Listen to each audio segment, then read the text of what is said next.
Hello mga pare ko, ngayon susubukan natin ang ating InMotion V11. Ayan, so first time ko makakagamit itong merong air suspension. Kasi ang personal unit ko is yung ating Gotway M103 and yung lagi ko na po-promote sa Vintoys is yung ating Bigold Future. Test drive na natin. Excited na ako. Oh, wow, swabe!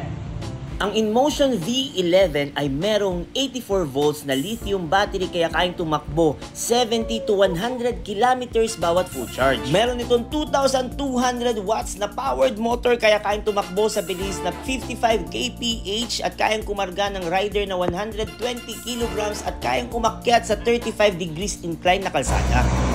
Ayun, sobrang solid mga pare ko, tsaka meron pa siyang handle, oh. Ayun, oh.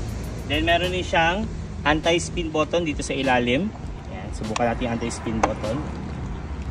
Ayun, kaya pwede na siyang karga. So, papakita ko din sa ibang vlog ko yung mga headlight niya na malapitan at saka yung kanyang tail light and yung iba pang features ng ating InMotion V11. Kaya kung gusto nito mga pare ko, PM na sa Vintoys.